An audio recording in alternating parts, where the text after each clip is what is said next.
বিশ্বাস করেছো আমাকে? কি? এই যে বিয়ের কথা বিশ্বাস করেছো আমাকে, তো বিশ্বাস করব না। এতে কি বোঝা যায় জানো? এতে বোঝা যায় যে তুমি আমায় বিশ্বাস করো। আমি মজা করছিলাম। এখনই বিয়ে কেন করব? বিয়ে করতে কিছুটা দেরি আছে। কিন্তু দেখো না, আমার বলার সাথে সাথে তুমি আমাকে বিশ্বাস করে নিলে। এর মানে বোঝা যায় যে তুমি আমাকে বিশ্বাস করো। সিয়া যেন হ্যাবলাকান্ত হয়ে গেল। কিন্তু আপনি জানেন আমার এই কাজের জন্য এখন বিশ্বাসটা অনেক ভেঙে গেল। ভাঙিনি, যদি ভেঙে যেত তাহলে আর আমার সাথে এখানে বসে থাকতে না, রেগে নেমে চলে যেতে। মানে এত প্যাচ কিভাবে জানেন আপনি? জানতে হয় জান। এবার বলো কোথায় যাবে? কোথায়? আইসক্রিম পার্লারে যাবে? আপনি নিয়ে যাবেন? কেন নিয়ে যাব না, চলো। অনিল সিয়াকে নিয়ে একটা বড় আইসক্রিম পার্লারের সামনে থামে। তারপর দুজনেই নেমে পড়ে। বলো কোন ফ্লেভারের? Chocolate. 4 cup chocolate ice cream order দেওয়া হয়, আর সেগুলো আসাতেই সিয়া খেতে শুরু করে। সিয়া খাচ্ছিল আর অনিল তার দিকে তাকিয়ে আছে। সিয়া, আমি কিছুদিনের জন্য বাইরে যাচ্ছি, কোথায়? আউট অফ সিটি কাজের জন্য। কবে আসবে? 2-3 দিন সময় লাগবে। আচ্ছা। সিয়া, আর এই 2-3 দিনের মাঝেই আমাকে আমার উত্তর চাই। সিয়া খাওয়া যেন বন্ধ হয়ে গেল অনিলের কথায়। সিয়া এক দোটানার মাঝে রয়েছে। সিয়াকে এভাবে তাকিয়ে থাকতে দেখে অনিল তাকে ডাক দেয়। সিয়া, আর হ্যাঁ, আমাদের বিয়ে হবে, তাও দ্রুতই। দেখুন অর্ণি, আমার মা আছে, নানু আছে, আমি তাদের এই ব্যাপারে কিছু বলিনি। তাদের বলতে হবে। আর সিয়া, দ্রুতই হবে, আর সবাই মেনেই নিবে। আর আমি অবশ্যই কারো মেনে নেওয়া বা না নেওয়ার তাবের ধারে থাকবো না। আমি শুধু এইটুকুই জানি যে তুমি আমার। সিয়া আর অনিল সেখান থেকে চলে আসে। কলেজটা প্রায় শেষ, তাই অনিল সিয়াকে আর কলেজে না নামিয়ে সোজা তার বাসার সামনে নামিয়ে দিয়ে আসে। তবে অনিলকে সিয়া তার বাসার সামনে গাড়ি থেকে থামতে দেখে বলে ওঠে, আপনি আমার বাসা কি করে চিনলেন? বাসার অ্যাড্রেস পাওয়া এটা কোনো ব্যাপার হলো? আচ্ছা তুমি যাও, আর হ্যাঁ, ফোনটা অন রেখো, ফোন দেওয়ার সাথে সাথেই ধরবে। আচ্ছা। সিয়া গাড়ি থেকে নেমেই বাসার ভেতরে চলে যায়। তবে এখানে বাধে আরেক বিপত্তি। সিয়া হেলে তুলে বাড়ির ভেতরে চলে যায়, আর যেতে দেখে সিয়ার নানু কোমরে 2 হাত দিয়ে কপাল বেশ কুঁচকে দাঁড়িয়ে আছে। সিয়া তার নানুকে এভাবে একখান দজ্জাল মার্কা লোক নিয়ে দাঁড়িয়ে থাকতে দেখে এমন একটা ভাব ধরলো যেন সে ভাজা মাছটাও উল্টে কেটে জানে না। সিয়া আর ইনিয়ে পিনিয়ে চলে যায় রুমে গিয়ে দরজা লাগিয়ে দিয়ে ব্যাগটা সোফার উপর রেখে নিজে একদম চিত হয়ে শুয়ে পড়ে বিছানাতে। কেন যেন মুখে আপনা আপনি হাসির রেশ লেগে আছে তার। এই বিনা কারণে হাসির কোনো মানে খুঁজে পায় না সিয়া। ক্ষীণ কিছু দম ছেড়ে সিয়া উঠে বসে, হাত দিয়ে চুলগুলো ইচ্ছে করে কিছুটা এলোমেলো করে দেয়। উঠে গিয়ে জানালার পর্দা সরিয়ে বাহিরের দিকে তাকায়। আশেপাশে উঁচু উঁচু বিল্ডিং গুলো দেখছিল। তখনই সিয়ার মা দোলাটা, শিয়া আসছে। সিয়া নিচে চলে যায়, গিয়ে দেখে দোলা তাকে রান্নাঘর থেকে ডাকছে। সিয়া আলতো পায়ে ধীরে ধীরে রান্নাঘরে গিয়ে তার মাকে পেছন থেকে জড়িয়ে ধরে। দোলা হেসে দেয়, তোর এই স্বভাবটা গেল না। না, আর যাবেও না। আচ্ছা কি করো? সিঙ্গারা বানাই। ও আচ্ছা। ওই কে ছিল? কে? ওই তো যে তোকে বাসায় রেখে গেল। মা আসলে কে ছিল? অর্ণিল ছিল। ও মা, অনিলের সাথে তোর আবার কিভাবে দেখা হলো? না মানে হয়েছে দেখা। আমি দাঁড়িয়ে এসেছিলাম, তো উনি বললো যে এসো বাড়ি নামিয়ে দিই। তো এসে পড়লাম আর কি। দেখেছো মেয়ের কাণ্ড? ছেলেটাকে বাসায় আনবি না তুই? না না থাক, আরেকদিন আসবে না।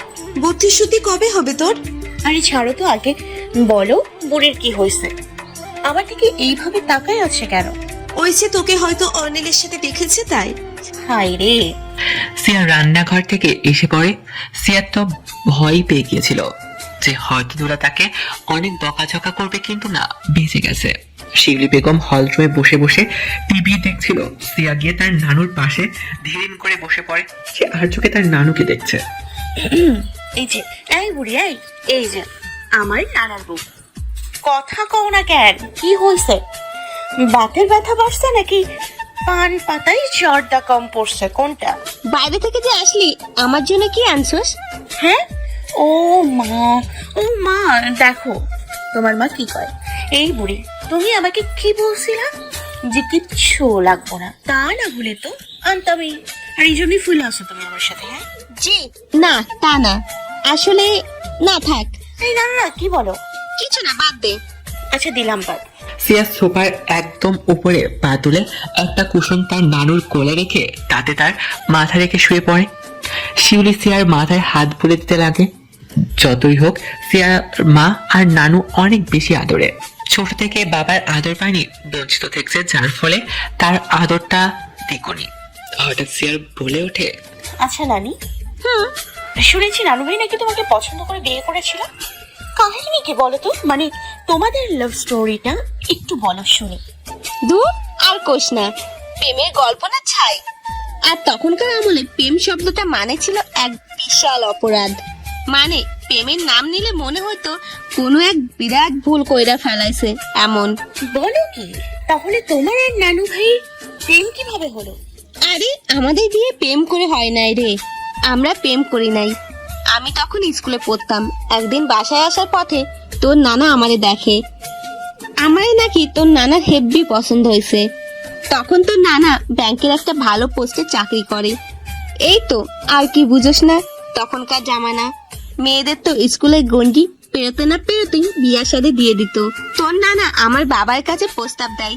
ছেলে ভালো ছিল, তাই আমার আব্বা আম্মু রাজি হয়ে গেছে।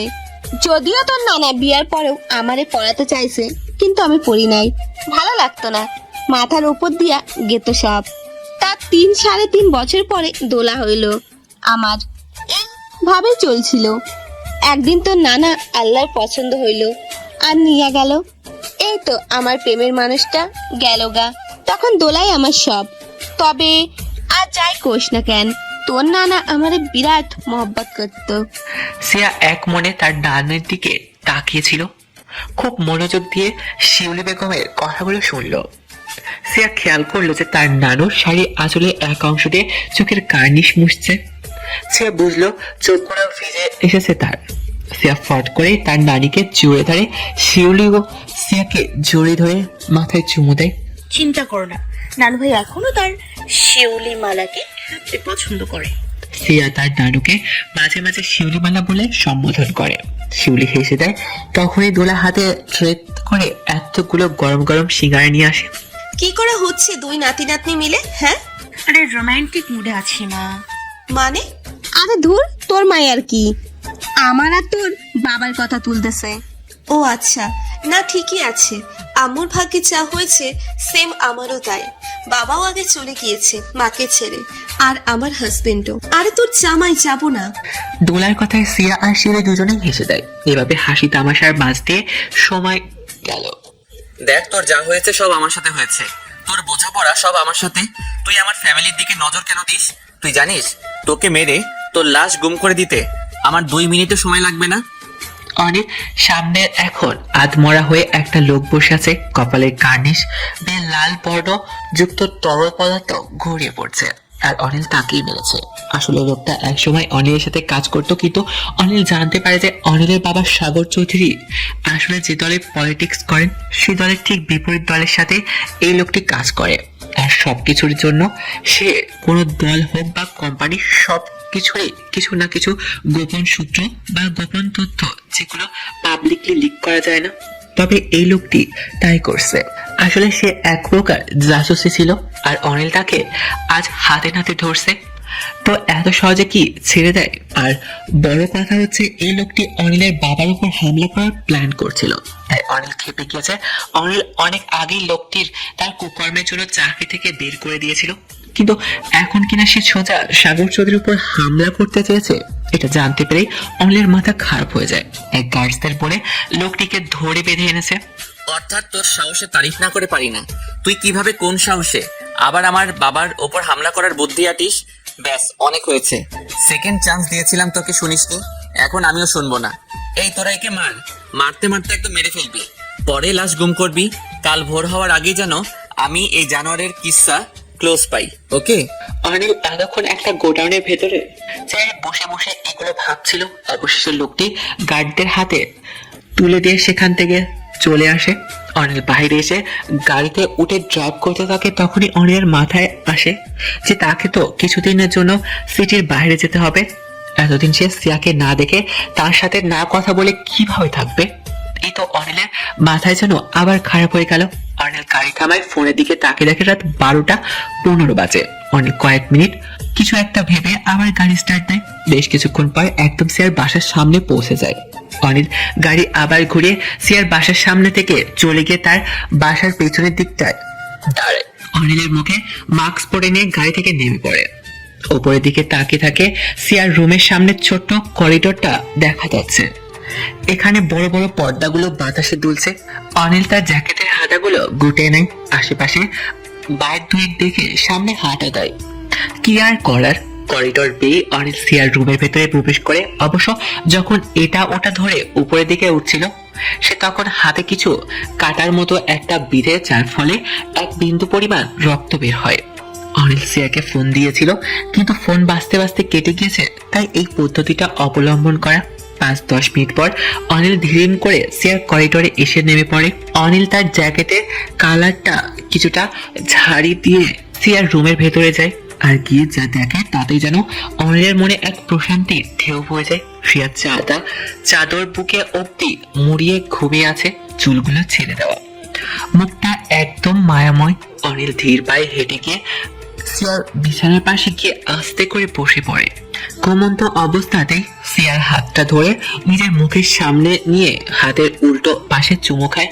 অনিল তার 2 হাত দিয়ে সিয়ার এক হাত ধরে রাখে আর এক মনে সিয়ার দিকে তাকিয়ে থাকে।